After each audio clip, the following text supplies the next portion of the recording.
Okay, so we are on Mem Beis and Aleph, and we just got a little beyond the wide lines, which is about a little bit more than halfway through the daf, and we will. This is the Mishnah that we started last week about someone who gave money to a shomer, and the question is, what is considered good form and not carelessness? And the Mishnah immediately tells us that if he wrapped it up and threw it over his back, that or he gave it to his children who were katanim, that is a pshia, and everything else is okay. So we focused on the fact that what does it mean, tzarorin? You bundled it and threw it over his back. So the Gemara last week went through a whole series of discussion from the pasuk that the Rebbeinu Shalom tells us, Yotza Hashem ikras habracha ba'asmecha, that the Rebbeinu Shalom will give you the bracha ba'asmecha kind of blindly when you don't see it. In other words, it is not front and center. It's hidden, and when the bracha comes, it comes, but you don't necessarily see the bracha. And that pasuk is repeated again and again to tell us that that's how the bracha is given to us. But the upshot for the Mishnah is that instead of tzoron v'shilin acharav, you should hold it in your hand, because when you hold it in your hand, at least you have some shlita, some control over it, even though the bracha will come from somewhere else. But once you throw it over your back, it's kind of like you're making it, it's you're being cavalier, let's just say, and that's not the way to be a shomer, is to be cavalier. You have to do it at least to the extent that you can do it. You have to do it with a certain character of certainty, and that is holding it in your hand. So that's how the Gemara comes out. And then towards the end of the Gemara from last week, we learned, which we had seen from previous Gemaras that were referenced, that kesef, when you hide money, when you are given money to hide, back then, the way to hide it was in the ground. You dug a little hole in the ground and you put it into the ground. Everything else was secondary. So then the Gemara went back and forth in terms of exactly what that means to put it into the ground. So I think what we'll do is we'll pick up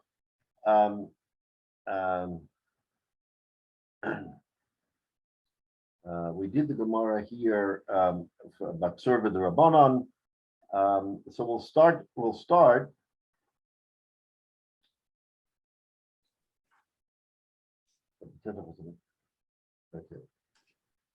Okay, so the Gemara says that if you give, right before the wide lines, that if someone gives you money Erev Shabbos, you don't have to put it into the ground because you don't have enough time, but you have to bury it in the time that it would take to bury it Motzei Shabbos. It's an interesting thing. In other words, if it takes you 10 minutes to bury it, then 10 minutes after Shabbos, you have to bury it. Otherwise, as a shomer, you are Persheya. Remember now, we're talking about a shomer chinam and whether or not he's careless. So he has to bury it in the ground. If someone gave him money right before Shabbos, he doesn't have time to put it into the ground. He's not chayiv. But Motzei Shabbos, he has to put it into the ground. How much time does he have? He has the amount of time that it would take to bury. So if it takes 10 or 15 minutes to bury, that's what it is. If something happens a half hour after Shabbos, then he can be liable because he was Persheya. That's excuse me. What wide line are we on now? Okay. Approximately. So we're about to go on to the wide lines. I'm just going to review. Okay. But after Shabbos, I'm confused. Yeah, I'm very confused. I'm good at that. After Shabbos, why would he have to bury? Can't he just, pick it up and carry it away? The whole idea of the burying. He's a shomer. He got the money Erev Shabbos to guard, but he had no time to do anything. Right, but the whole idea is so he has to bury it because it's muktzah, he can't carry it, et cetera, et cetera. So he has to bury it to hide it away. But after Shabbos, he could just carry it around. There are other ways that he could take care of it. No, but the highest and best way to do it is to bury it. And he's going to go a bunch of Shabbos to Lava Malka, and he's going to go here, a Bar Mitzvah, Simcha. He has to fulfill his shomer duties. How do you fulfill it, says the Gemara? You bury it in the ground. How much time do you have to bury it in the ground, says the Gemara? that you would have enough time that the Ishol Motzei Shabbos, 2 lines from the wide lines. If he waits till Motzei Shabbos, Shiur Lemakrinu, then the Shiur is the time it takes to bury. Below Keravinu, but he didn't bury it, Mechayev. Then he's Chayev, he's Pesheya, because if it takes 10 minutes to bury and he didn't bury, and then let's say for argument's sake he didn't bury it and he went to the Simcha or whatever, then he's liable because he did not. Oh, I see. So he's liable if somebody came along and stole it within those first 10 minutes, he's not liable. But if they came and stole after the 10 minutes, then he'd be liable because he had time that he could have buried it. Right. So even though he's in Geneva and Aveda, but he's Chayiv and Pshia, and he was a Posheya because he did not bury it. But Rabbi, if he were to bury it within the after 10 minutes, and somebody saw him bury it and dug it up, he'd be putter from liability. He'd be putter because he fulfilled his obligation, right. and he was not a posheya. And of course, the Shem Mechinam is putter from Geneva and Aveda.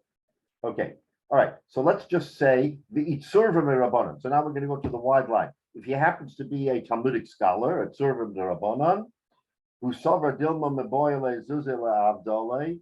So the caveat to this chiyuv is that if he's a tzurva with a rabbanan and he figures that, you know what, I have this money that was given to me, but the person is going to need to make havdalah. Now this is very interesting because you are yotzeh havdalah by hearing havdalah from somebody else, no question about it. L'fnim mishur sadin, you should make havdalah yourself. That's the better thing is to do your own Havdalah, but you're certainly Yaitse when you hear Havdalah in the shul, from the rabbi, from anybody else.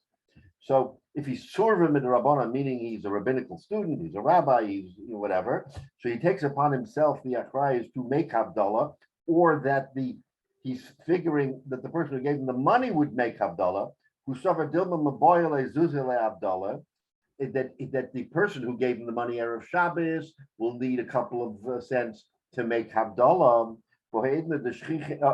right. So in other words, therefore, if he didn't bury it within the first 10 minutes, let's say after Shabbos, which is what it normally takes, then he is potter, he is not posheya, because he figures that money is needed for Havdalah. And if something happens to that money before he either gives it to the person who is going to make the Havdalah, or he's going to use it for Havdalah, he's not Pesheya, because that's a carve out, so to speak, that he figures the person would want to make Havdalah himself and needs a couple of cents to buy the wine or the candle or the psamim.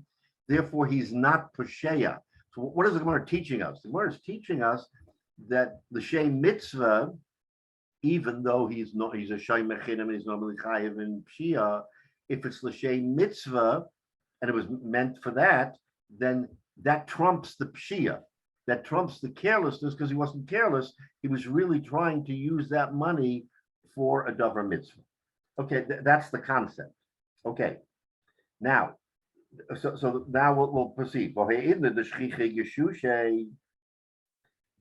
Now, and we just touched on this last week. Now, at the time of the Gemara, that people were attuned to prodding into the ground, and we see this with these, I mentioned that we see that on the beach or other places, they have these metallic machines where they can pick up stuff, I guess, I don't know how far down, a foot or a half a foot. So at the time of the Gemara, people were doing things like that, maybe not mechanically, but people were using diggers to go into the ground. And them shmira, then you can't put it into the ground. If you put it into the ground, you're really playing into the hands of these people. Then he says the shmir is el b'shmei kaira, only on the beams of the roof. Says the Gemara the shchiche perume. Now again, in the time of the Gemara, people were already attuned to looking into the roof to see if there was money. And shmira ela bene urve. The only place that you should really hide it is between the walls. In other words, they used to sometimes have double walls of brick, and they would put mortar or other kinds of cement or plaster, whatever it was, and you stick it in there and that was the best way. Okay, so in other words, the Gemara is giving us different opportunities of how you should do Shemira, and that's the highest and best Shemira. Omar Rava, so Rava says, Shmuel b'kaisel, that so Rava says that Shmuel is modeh by kaisel. What does it mean? It's modeh by kaisel, that when you have a wall, when you use a wall, then it's okay. You don't have to put it, because Shmuel was the one who was adamant by putting it into the ground. But I guess in those times, karka became less safe. So if you put it into the wall, it was okay. And now in our time, again, in the time of the Gemara, they had experts. You see, it's a cat and mouse game between the good guys and the bad guys. So the good guys find a way, and the bad guys always find a way to get around it. So what did the bad guys do? They used to tap on the walls, and here, the hollow in the wall. All of a sudden, when you find the hollow in the wall, you know that there's something in there. So they're one step ahead of the good guys. So he says, and it's fascinating how the Gemara goes through this, because they recognize that these things happen. So therefore, you put it on the tefach, which is closer to the ground, because there they don't search. In other words, the bad guys, the crooks, are going to tap the wall, and when they tap the wall, they'll find the hole, but they won't tap the bottom, and they won't tap the very top. So the eighth of the Gemara is that's where you should hide it, either the very bottom or the very top.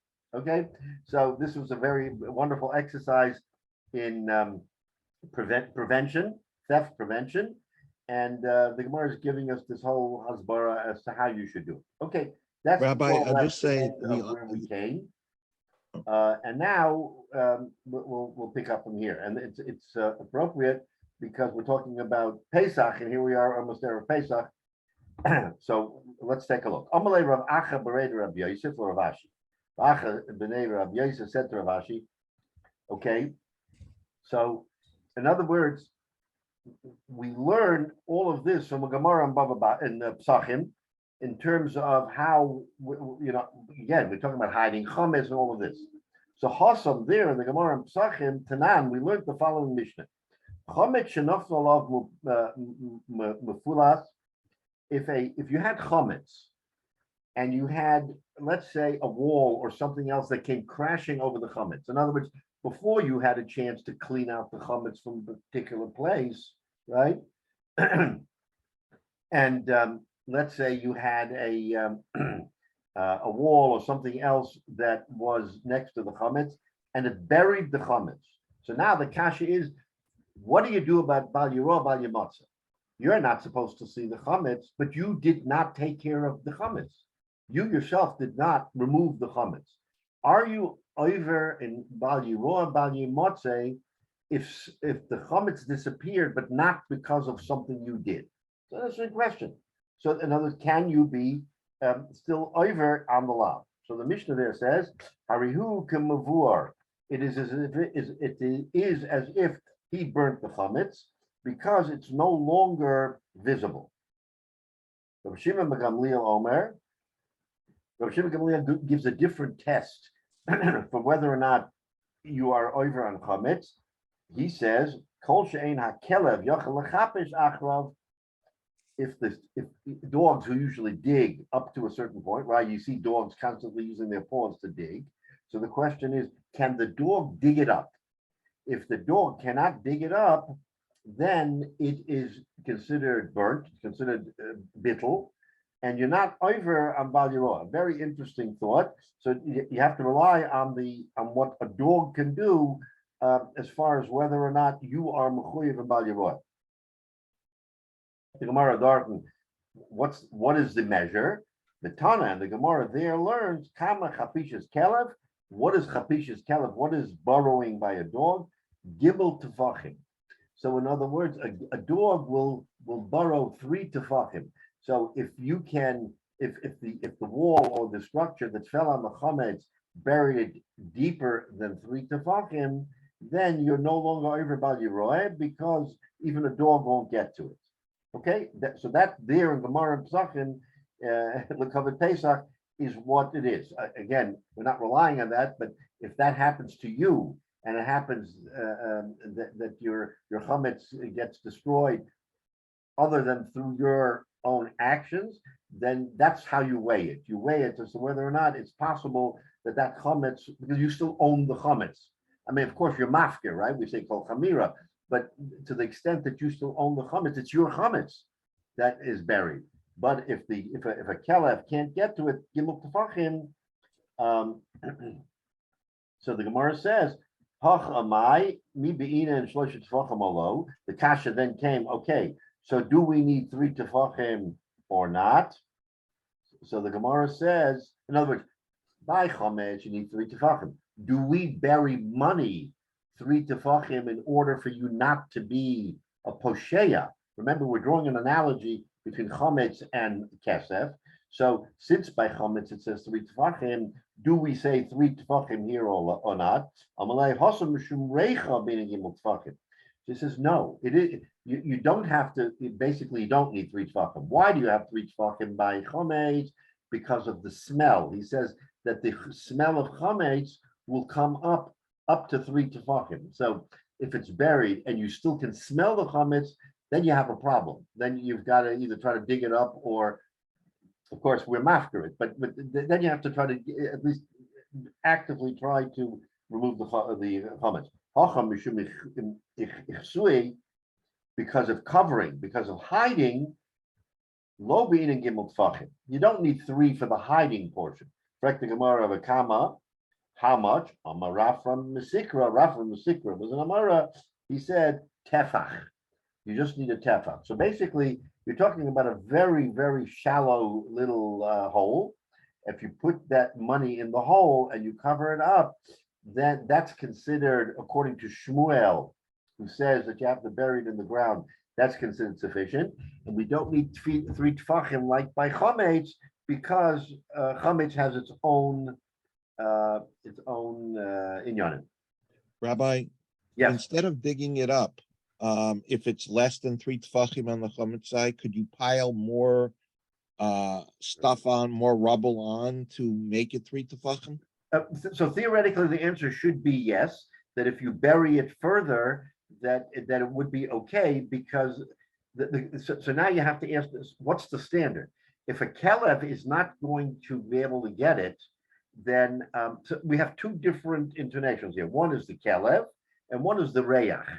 Certainly, if you heap more and more on it, you're not going to have reyach. You're not going to have any smell. It'll be totally the smell of any chametz will be taken away. The only question will be: will the dog keep digging? In other words, is it a hole that the dog won't burrow at ground level, or will it be? Let's say you make a mound, and the mound is 4 inches high. So I don't know the psychology of a dog, but if a dog comes to that mound and would naturally start digging, will that dog dig up to the point of the level ground, which could be 3 or 4 tefachim and not further, or is it 3 tefachim from ground level? So the Gemara doesn't make a chilik.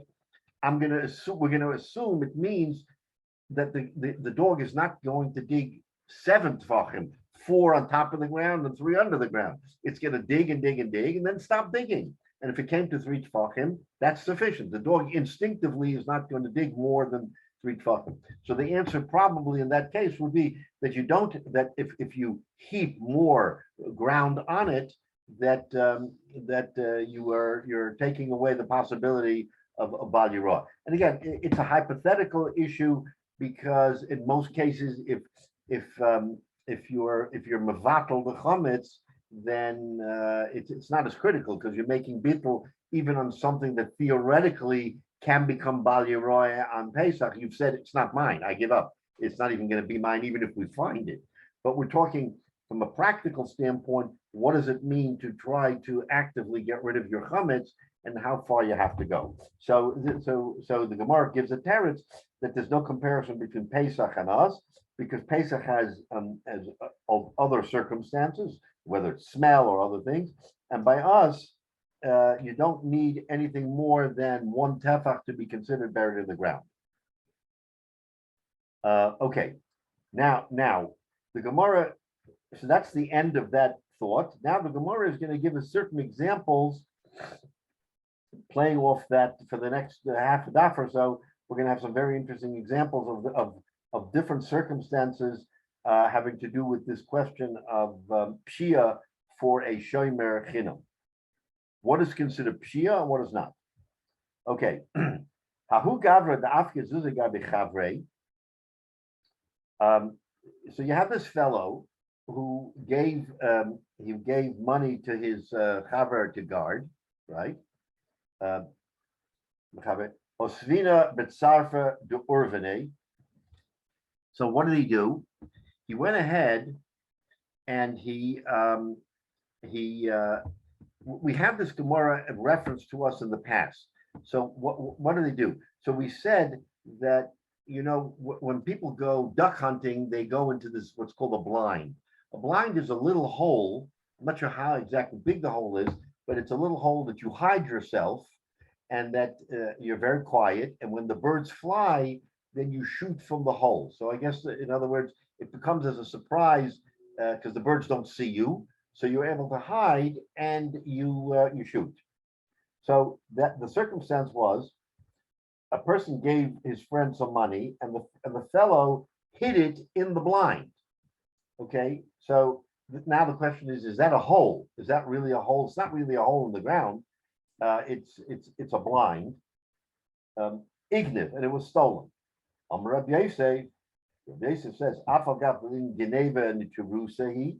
even though the gabe geneva, it serves the function of a hole because it's under the ground, even if it's not totally buried, but nevertheless it's protected. So a ganef wouldn't go into the blind. So listen to this. Even though that's the case, in Yanura Pshiasahi, the gabe fire, he is a posheya, because where did he put it? The earth doesn't burn, but if you put it in a blind and a blind is covered with vegetation or grass burns. So l'chayra, he was posheya because he put the money in a place that could potentially burn, not be stolen, but be burnt. So Frank Zak the Gemara, remember we had this discussion, having chilaso b'pshia b'sofa ba'ones. Then the origins of what he did was pashia, carelessness. Why? Because it could burn. The sofa ba'ones, but it ended up being an onus because it was stolen. And for theft, he was protected. He was protected for theft because it's considered enough of a hole that a ganef won't go, but it's not considered good enough for burning. Says the Gemara here, even though it was stolen and not burned, but since there was pshia, there was carelessness originally because it could have been burned. So the Gemara goes so far as to say, so you hear the theory. The theory is that it's protected from geneva, but not from pshia. So I might have thought, why don't we say that if it's stolen, it should be protected from stealing, and it's not a pashea because it wasn't burned. If it was burned, then you could say he was a posheya and he should be chayav. But if it wasn't burned, it was actually stolen, and a blind is well enough protected from geneva as to be permissible. So the Gemara says chayiv, simply because he was a posheya on burning, even though it was stolen and had nothing to do with burning. Says the Gemara chayiv. That's a very I think, when you think about it, that's going out, the Gemara is really going out on a limb here and saying that we're going to make him chayiv as a pesheya, even though he was pesheya on something that never happened. You understand the chilek here? It never happened. So why is he a pesheya? Says the Gemara, he is chayiv as a pesheya. Iked amre, however, there is an iked amre. Before we ask any questions, there's those who say, afal gaf nura pshiasahi. No, I can't accept that. Even though Legabe burning, he is a Pesheya, in Geneva, Niturusehi, since in Geneva, he did the right thing, because burying it in a blind is okay. But Chilasa B'Pshia, the second bonus, Potter. And Tchilas of Pshia v'Sefer ba'Onis is potter because at the end of the day, the Onis and the Pshia didn't line up. That's the Iked Amre. So we have two differing views on whether or not he should be chayiv under that circumstance. Says the Gemara, the Hilchazat Tchilas of Pshia v'Sefer ba'Onis chayiv. The halacha is Tchilas of Pshia v'Sefer ba'Onis chayiv. So we have two different views. One which should say that he is not chayiv, and one because Tchilas and the Pshia v'Sefer ba'Onis, if the Pshia and the Onis are not aligned, the Pshia is one problem, but the problem that actually happened was a totally different problem. They're not lined up. There's a machlokes in the Gemara whether or not that Pshia carries to the end, and the Shomer Chinam is chayiv. One side says yes, one side says no. The halacha is yes. That if you are Posheya, even though what actually happens at the end has nothing to do with the Pshia, as a Shomer Chinam, you failed in your duty to protect, even though it was a Geneva and not a fire, and you are chayiv. So that's an interesting Gemara that tells us that Pshia has such a powerful hold on this particular case, that the Shomer Chinam, who was Pshia, but the loss had nothing to do with the Pshia, you're nevertheless chayiv. Rabbi, Yeah, Michael. what I'm stumped by in this logic is that if you put it in the house or on the roof and you have candlelight there's certainly the potential for fire. So if you can hide it in the walls or you can hide it on the roof, there's potential for fire. Interestingly, many the ducks hang out in marsh areas or wet areas. So many of the duck blinds are set up, on the water or near the water. Right. So how do you differentiate between the real improbable circumstance that a duck blind will catch fire and it will be burned there, but not the house?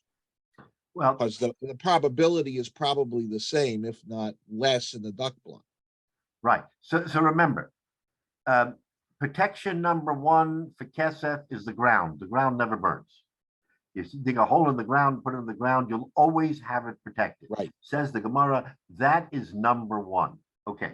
Now, let's say you don't get to number one. So we have a case where you put it in a hole. You put it in a hole. A duck blind is a hole, but a duck blind also is covered with grass or has something flammable in it. It isn't the ground per se, where the ground doesn't burn. So something in that hole will burn. So because you have put it into the ground, quote, in jeopardy, says the Gemara, we have a problem of whether or not the shomer was careless in putting it in there. Says the Gemara, again, we have this machlokes. So the Gemara then goes on to say, what happens if there is a loss to this item, and this shomer chinam pleads, but I was not pesheya because I put it into a hole to protect it from Geneva, and what happened is it burned, and so I was never really I should not be liable. Says the Gemara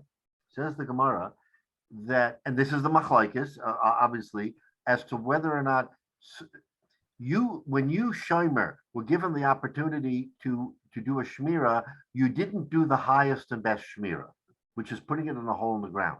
You put it in a hole that had that was not fully protected. That's considered pshia. Now, the question is, what happened? If what happened was that the cause of the pshia is what destroyed the object, everybody says you're chayiv. If in other words, if you put it in there and it got burnt, you're chayiv because you were pshia and putting it into a place that got burnt. But if it was stolen from a place where it's normally not stolen, but fire can happen, then the Manda Amr and the Amayroyim were sitting and thinking, so how do we balance what he did? He didn't do, he did good by putting it in a hole, but it was potentially damaging that if there would have been a fire. Ah, Lamaisa, there was no fire. So now some Manda Omrim say Tchila the Pshia v'Sefer B'Oines is Potter, and some say Tchila Pshia v'Sefer B'Oines is Chayiv. That's why you have the Machlokes, because it didn't burn. But my point is a little different. Earlier, we said, okay, the ground is the best place, but Right. we learned, I think it was Shmuel, I might be wrong, who said, well, you can put it in, it's acceptable to put it in the wall or Only the at roof. the time, only at the time. So the Gemara went through it, putting it into the wall at a time when it was okay, but the Gemara immediately said there came a time when putting in the wall was no longer okay because everybody, the thieves knew that and they would tap the wall. So in other words, the Gemara went through a series of possibilities depending on that. I right. missed that. Okay, so once that happened, it was no longer acceptable to put it into the wall. Correct. So, but here you have a ground. I mean, like I said, you have ground, and it's in many cases it's surrounded by water. So what I don't understand is why is that careless? Why ground surrounded by water is careless? I mean, the grass is going to catch fire is the logic why it's not safe to put it in there. Yet, the odds of a fire occurring where that are remote. Correct. But according to the I don't understand why that's being careless. Okay, good question. And the answer is, according to the Manda Omer, that there's a possibility of a fire and the possibility of, let's say this item was fungible, and you put it in a hole that could catch fire, you've already been a posheya. Nothing ever happened. It never burned. It was intact. But the fact that you put it in jeopardy, even though there was water around it, but it still could have burnt, says the Gemara, you already crossed the line as a shemer chinam to be a posheya. But why isn't that true anywhere in the ground? In other words, the ground you could have dug it in could have had grass surrounding it. No. But when we're talking ground, we're talking literally earth, and you put it in a hole covered with earth. Earth is not flammable. In other words, we're now making a distinction between dirt, earth, and something. You're right. If there's something flammable in that hole, even though you put it into the ground, that's skirting with the line of pshia. The Gemara only wants to say, what standard does someone have to use to not be a posheya? The Gemara says, at least at the time, and probably today too, is that you try to exclude all of the potential careless acts that could possibly bring about a destruction of the item. And the Gemara is saying the best and the highest is just earth. You put it into the hole. Now, if something would have happened and you put it in a hole and you did your thing, of course you're potter. You did the right thing. You put it into a hole. Shmuel says putting it in a hole is the best thing. Don't worry about it. Anything less than putting it in a hole already skirts with pshia. And then the question is, it skirts with pshia, but nothing ever happened. Then you have the machlokes Moraim, whether something has to happen, or are you chayiv just because you did careless. It right, quote unquote. Right. Now, fast forward to today. Okay, that's the Gemara 2,000 years ago. Today, what would be the best way of protecting? A safe deposit box. You open up a safe deposit box, you put it in. What happens if the bank gets robbed and they break open the safe deposit box? Were you a posheya? Of course not, right? The breaking of the safe deposit box is the burning. It's the destruction. But you did what is the best and the highest calling. As a shomer, you can't do more than a certain standard. If the standard is a hole in the ground, a safe deposit box, whatever. And we're going to see in a minute an interesting example of where we skirt that question. So, but ultimately, as a shomer, there has to be some standard by which you meet the standard, and the balabas can no longer say you were posheya. What if he puts it in the safe deposit, the money in the safe deposit box, which seems by definition safe, but it's stolen, and let's say the deposit was not insured. Is that proof positive you being posheya? Yeah, no, it wouldn't be a posheya, because if Shmuel's standard of a hole in the ground is a safe deposit box. So we're hypothetically, Uh-huh. if the safe deposit box is the hole in the ground, then you can't, I mean, when you put it in the ground, it's not insured. You put it in the ground, you bury it, and that's supposed to be the highest and best shmira. You put it into a safe deposit box, that's the highest and best shmira. If someone, notwithstanding, breaks in and steals it, insured, not insured, you've done yours. You can't be a pesheya by doing the best. Otherwise, why should anybody ever be a shimer if they're going to have, if they're in some way are going to be responsible if that item gets stolen? There has to be some standard by which they meet, and therefore there's no longer any pshia. So the Gemara says that if you meet that standard, then you are okay. But the Gemara gives us a halacha, the halachic conclusion of this Gemara, separate and apart from our question, is chilaso b'pshia, v'sofo ba'ones chayiv. The Gemara concludes that if you start your shmira with a careless act, even though the careless act is not directly tied to what you were asked to do, you were asked to hide the money from theft. You did that, but at the same time, you opened it up to a different type of damage, i.e., fire. Nothing to do with theft. Says the Gemara, if it was stolen, you're chayiv, even though for stealing, you did the highest and best. You put it in the hole. But since you were weak in one aspect of the hiding, which is the burning portion, which never happened, Gemara says, you're chayiv. That's the big chiddush here. Chilasa b'pshia v'sefer ba'ones is chayiv, even though the damage was not for what you were charged. You were charged to hide the money from theft. That's a big chiddush. It's a very big chiddush in the Gemara. Okay. Now, another example. This is an interesting example of, again, we're talking about, what is the standard for a shayma? Who gavra the afkid zuziga b'chavre. So if he gave it to his friend to hold, Amalei Havli Zuze, he said, give me the money, Amalei Lo Yadana, Hecha Sivna. And the Shimer says, you know what? I totally forgot where I put it. I don't know where the money is. I'm drawing a blank.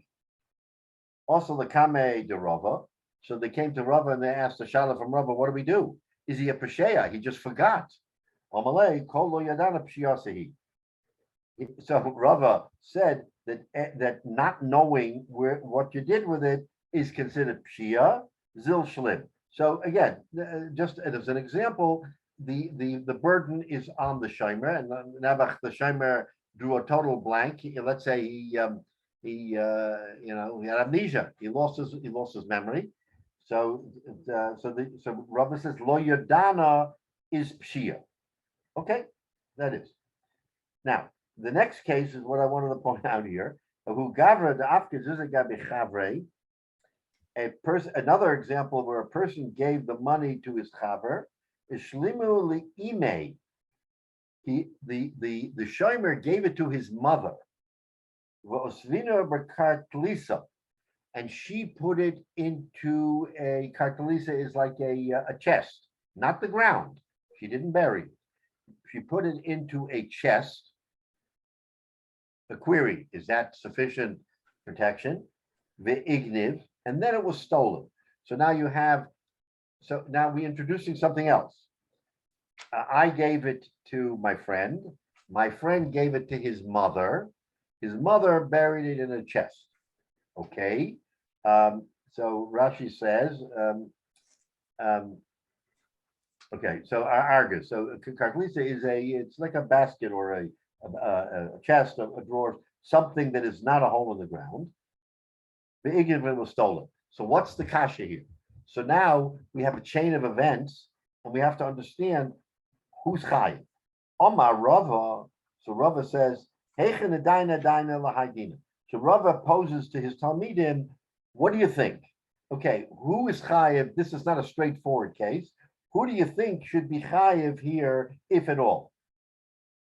Name zil shlim. If you tell the shomer, go ahead and pay, because why? Wasn't put in a hole in the ground. Put a hole in the ground. And if that's the standard and you didn't meet it, what's there to talk about? Says Rashi.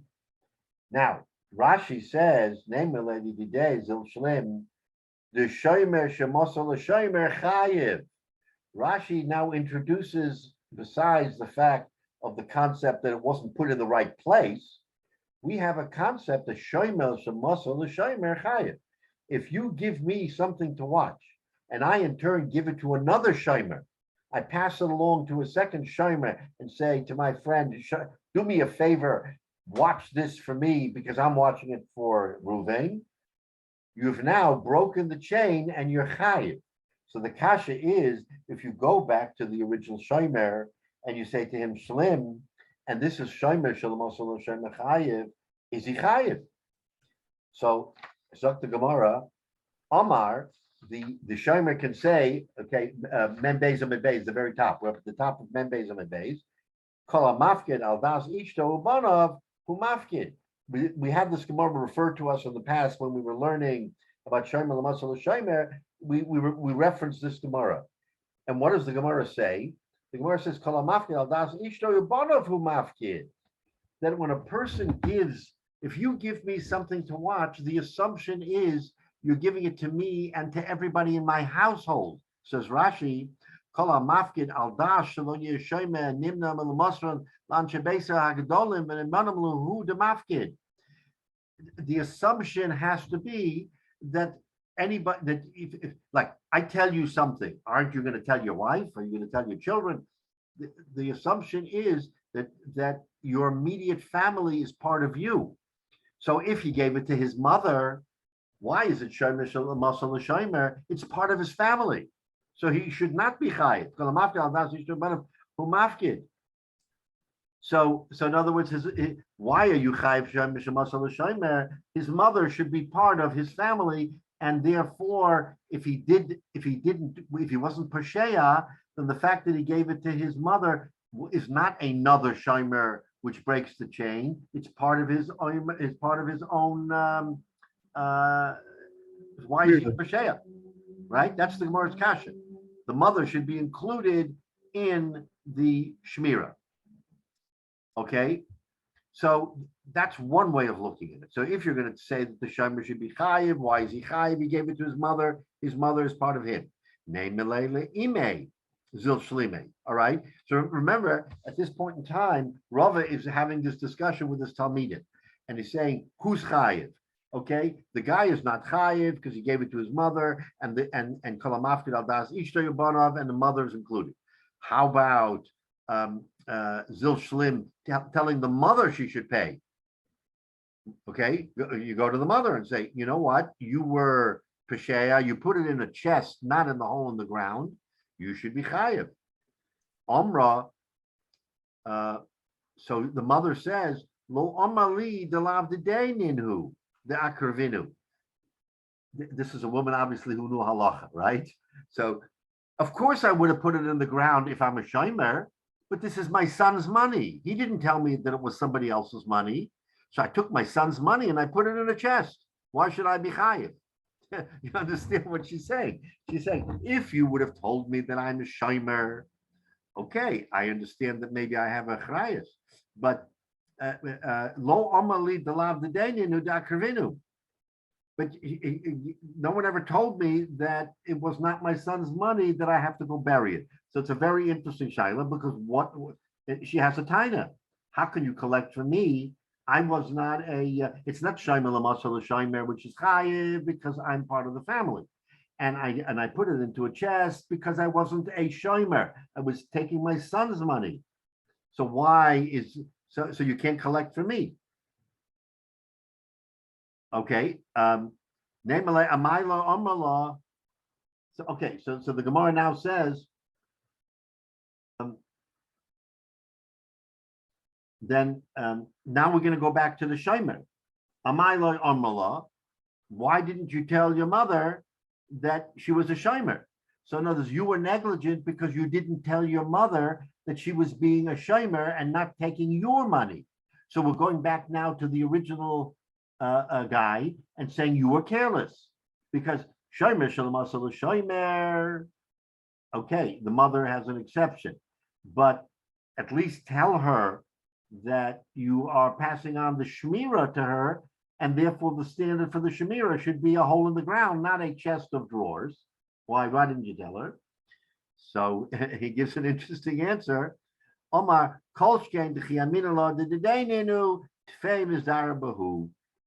So now this is a very interesting answer. I didn't tell her because if she thought it was my money, she would be even more careful in protecting it than if it was someone else's money. So by not telling her, I was l'chayra increasing the level of her shmira because she would protect my money maybe even more so than someone else's. What's the point here? The point here is that we have a taina on the shomer, because shomer shall also the shomer chayiv. It's his mother, so his mother's excluded. So then we go to the mother, and the mother says, "What are you talking about? No one told me that I was a shomer." Okay, I got it. Now we go back to the original shomer and say, "Why didn't you tell your mother she was a shomer?" So you were negligent because you didn't tell your mother that she was a shomer. So his answer is, "What I did better than telling her she was a shomer. I told her it was my money, and my money, she has a higher degree of protection. I'm not worried about the protection. She's going to protect my money more than she would somebody else's." This is the Shakla Vataria of the Gemara, just to give us an understanding of what's going on. Yeah, Michael, you're troubled with it. Yeah, I'm very troubled. Rabbi, I mean, if you agree to be a shomer chinam, it's the responsibility is on you. It's not a family affair. Right. I mean, it is your responsibility. Whatever happens, you've taken that on, and you can't shift it to anyone else. And I don't know why the Gemara or any opinion would say, well, the family is the same as the person who you're talking to. It's not, because that person's made the direct commitment. They own the responsibility. You can't transfer that. Right. So we have competing interests here, Michael, which is a very interesting question, because you're right that the shomer has a degree of a standard of shomer chinam, a standard by which he has to meet. It's not a high standard; he just has not to be a pesheya. The only question that goes back and forth, the reason why the Gemara raises this set of circumstances different than what we said before, is because we have different interests at bay here. One interest is the question of kalamafkin al das ishta. That's a separate matter, has nothing to do with shmira. It just has to do with when you give something to someone else, you have to assume that everybody in the household is included. Now you're going to say, but that's not fair because you gave it to him as a shomer. But that's the Gemara standard. The Gemara introduces a standard, and when you undertake something that you put into your house as a shomer, then you have to contend with the fact that you have family members, and that those family members. You're right. I mean, why should it be? But the Gemara says that your extended family, your immediate family, is considered part of you. So you have a kasha. Why should it be? I mean, the Gemara established that standard. But why is it that way? I mean, Yeah, Rabbi, why? I mean, he didn't put it in the ground. He didn't tell her. I think the position that she would have been more careful with mine than someone else's is wrong. I think that's. If she knew she was a shomer chinam, and put in that position, but ultimately the responsibility is his. And if he needed to take care of it and personally vouch for that, because that's his responsibility. It's not passing it on to anyone, to your family member, just because they're your family. It just doesn't make sense. Right. So it's a tough one to answer. The only thing that I can answer here is that since the Gemara says if he specifically said to the shomer, "I'm giving this to you, but under no circumstance." In other words, he enunciates it and says, under no circumstance are you to rely on your wife, your children, your mother, and he says it, "I'm giving it to you as a shomer," then I think the likelihood is that we would consider it pshia. But what the isn't that Gemara is saying, implicit in saying it's you're the shomer, I'm only relying on you? on you, right? In other words, the Gemara's the theory of kol hamafkid al das ishto is a general concept where you say nothing. I give it to you, Michael. I say, do me a favor, hide it, and then I'm out. Then the Gemara says, hiding it means you, your family, anybody in your dalaramas. I say, Michael, you hide this. You only hide this. Don't give it to your wife, your sister, your mother. If you're say it and delineate with specificity, different story. I know it sounds hard to understand, But you're the Gemara conflicting two standards. The Gemara is setting a number one standard. standard is putting it in the ground. And because it wasn't stated that as a shomer chinam, it's a different standard. She thought putting it in her chest or her basket was the same as that. If a shomer chinam's responsibility number one is to protect it and putting it in the ground, that he didn't tell his mother that's on him. Right, so we're assuming it's presumptive that the guy the shomer, original shomer, is a trustworthy guy, else we wouldn't give it to him in the first place. You know the guy. Right. But and by extension, therefore, the entire family is okay. That's a huge leap. That's a huge leap. But I guess what the Gemara is trying to tell us is that when you assume, unless you are told in so many words, this is for your eyes only you can deal with this, there is a presumption. Now you can challenge the presumption and say, why should it be? If a person's a shomer, why should we allow that shmira to go beyond him individually? And again, l'chayre, that might be a good kasha. The Gemara is actually introducing a concept and saying that in our world, in the world that we live in,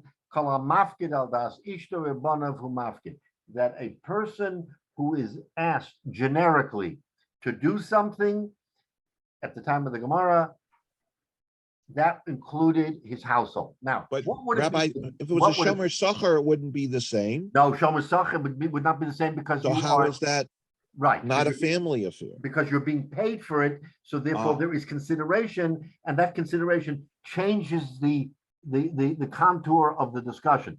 But when you're not being paid and you're living in a household and you're asked to hold it into your house, the Gemara reasons that in your house it's going to be safe, even in the hands of your wife and children. But it doesn't want it in your house. Question. Michael, I understand the difficulty. I understand the difficulty. But here, it's up to the person to say to the shomer, by exclusion, I give it to you and not to your wife and children. He has that opportunity. And if he does, there would be no question that it would be pshia if the wife or the children touched it or did something to it, and the shomer can't escape. But the Gemara is telling us that generically, when you say, hold it for me, you're including a mafkid. It's tough. I understand. It's a hard sell. Rashi just explains to us that is the norm of the day. Now, we can argue all day long. That shouldn't be right. But what we're saying is that he had an opportunity to say to the shomer, this is for your eyes only, and only you can be the shomer here, nobody else. So again, for our purposes, that's how we have to accept it. Now, when we go, Louis.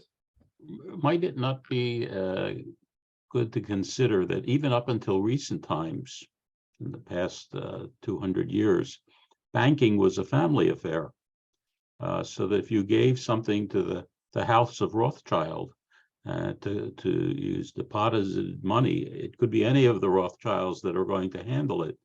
So that the analogous situation in today's economy would be you go into the bank, you give them $1,000 to the clerk and say, put this in my account, and then you leave, and somebody comes and robs the bank. You can't hold the clerk responsible.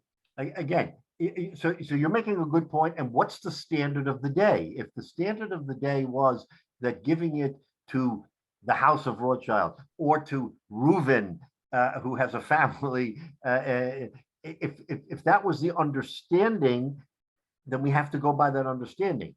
And we are living today, and in retrospect, we're saying that makes no sense. What we gave it to the guy, and we gave it to an individual. But in the moment, at the time, that was not the norm. Now I'm saying again that if you, even in your case, Louis, if they gave it to one guy, Baruch Rothschild, and say, you are the shomer, and I don't want you to be able to give this to anybody else. It's only in your hands. Does he have an achrayus then to maintain that? And it would be considered pshia if he gave it to his brother or somebody else in the banking family when he was the one entrusted. And this is really what the Gemara is telling us, is that there are certain assumptions made at the time, and those are the assumptions we live with at the time of the Gemara. And the Gemara says, "Kalam mafkid al das shlo yeshayme nimna." Rashi says it was al das. It was with the knowledge that when you gave it to Ruvain to be a shaymer, that it included the close people in his house. The Gemara's kasha is, what about the mother? And so the Gemara is saying that the mother is part of the house. Then we ask the kasha, okay, if she's part of the house, then why is there a chiyuv? Then the Gemara now goes on to tell us that he never told her, and she says, well, why didn't you tell me, etc., etc. So we see that if he had told her, interestingly, if he had said, Mom, you are a shomer, then putting it in the chest of drawers would have been a pesheya, because as an extension of his achrayus, she had to bury it in the ground. But because she wasn't told she's a shomer, she only assumed that she's holding her son's money, and she did the best that she could for her son. And the Gemara is saying that you can't make her liable when she doesn't know she's a shomer. Then we went back to the original shomer and said, you were pesheya by not telling your mother. And his teretz is, what do you mean I was pesheya? I strengthened the shmira because I intimated to my mother that it was my money, and my money she's going to guard even more than she would a stranger's money. So that's kind of the pattern of the Gemara. I understand, Michael, you have a question here, and maybe this, again, hard to understand in the time of the Gemara how this played out, but there was an alternative for the owner to say to the shomer, Ruvain, be my shomer, you be my shomer, don't give it to anybody else. And if once he says that, then this whole concept of a mafkid avas ishtoi falls away, because you no longer are able to include your family in the shmira, which you normally would be able to. Again, I understand the question. You just have to sort of conceptually say we have to accept that. But let's just finish.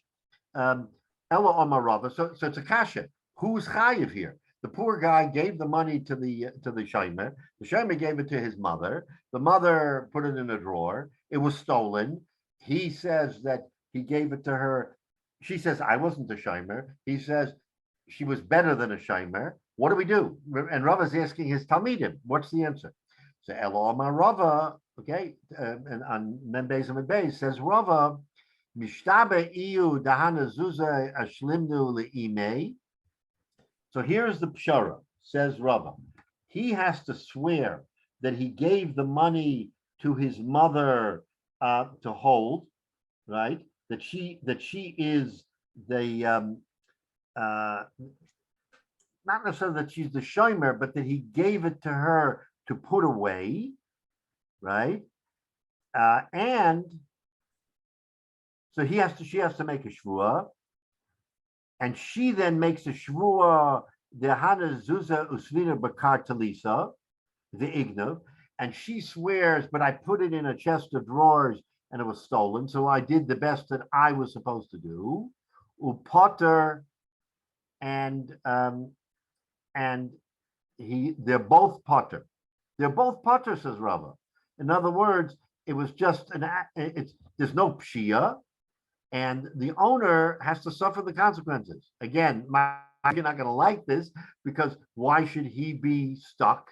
Because he gave it to someone for safekeeping. But the Gemara says that's the logical conclusion. Now, we can argue that it's not fair, it's not right, someone has to be a achroi here, but this is simply a case where there was some misunderstanding between the son and the mother, but at the end of the day, they're each making a shvua of what their intent was, and the son is saying, my intent was to give it to my mother for safekeeping, as if it was my money. L'chara, you can ask, but that's not what his duty as a shomer was.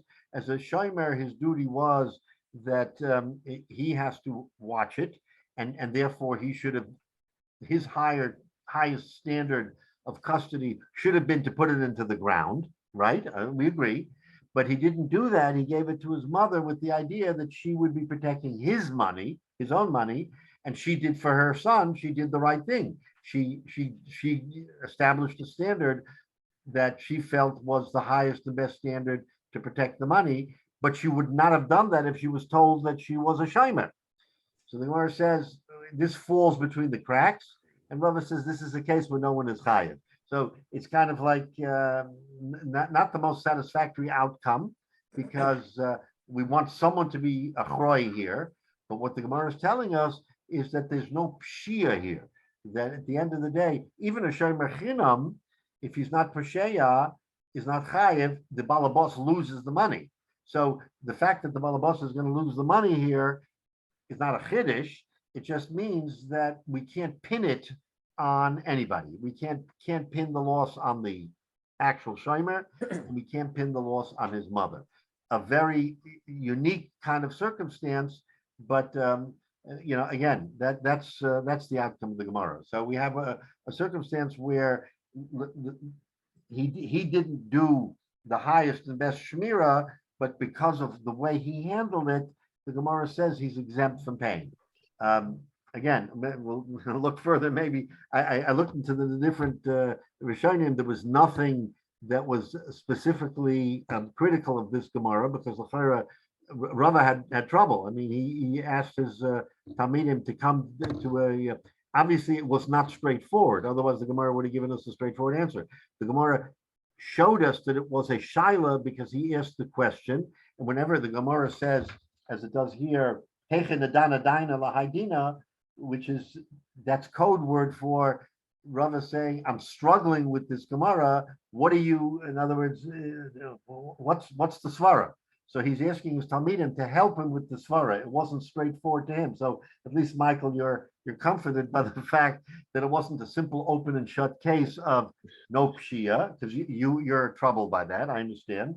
We're all concerned how to deal with it. So the Gemara says that in this particular case, it does fall between the cracks, and it's not a case of straight pshia, and therefore, and remember, shvua is a heavy duty responsibility. So if you're going to make them make a shvua, then you're really putting a tremendous onus on them, because they wouldn't swear lightly. The fact that they're swearing is enough to turn the tide, says the Gemara, to not make it a pshia. Keep that in mind.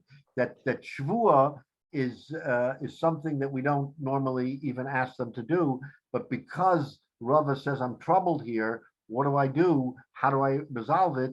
So he says, you know what? We're going to make them make a shvua. If they make a shvua, we're okay with it.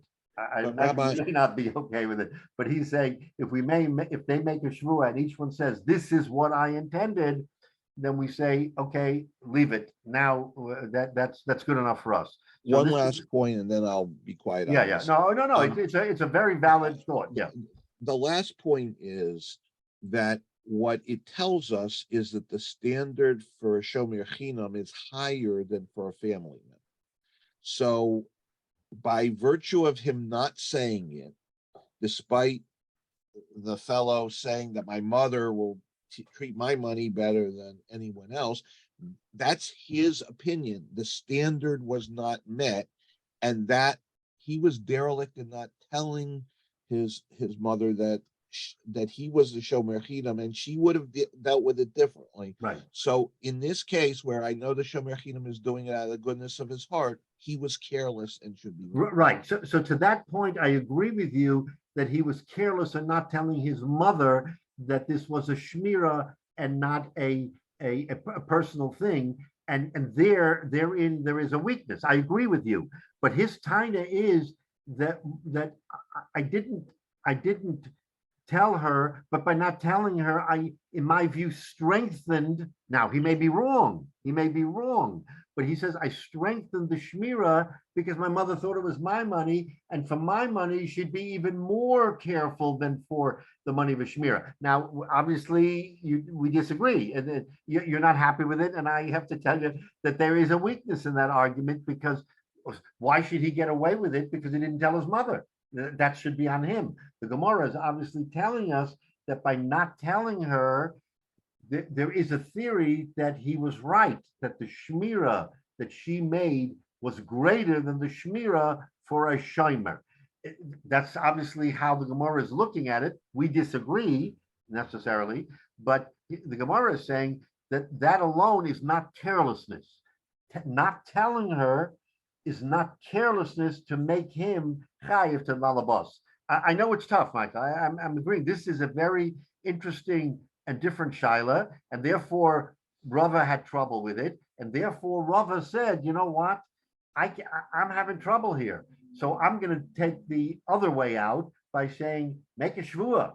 If you make a shvua, I will go with it. But if you say I can't make a shvua, I'm going to make you responsible. So had they not made the shvua, Rava would have said, the shomer, you're responsible to pay. But because I asked you to make a shvua, which is the ultimate responsibility, and you made the shvua, I'm going with it. Again, Michael, I get it. But this is how the Gemara is teaching us, how do you resolve a problem like this without there's not a good solution. Let's put it that way. So Rava is saying the best solution is he's responsible, except if there's a shvua and everybody swears, I will remove that responsibility and say that he was not a pesheya, and the guy loses his money. I mean, it's not the first time that a guy is going to lose his money when he has a shomer chinam who is not a pesheya.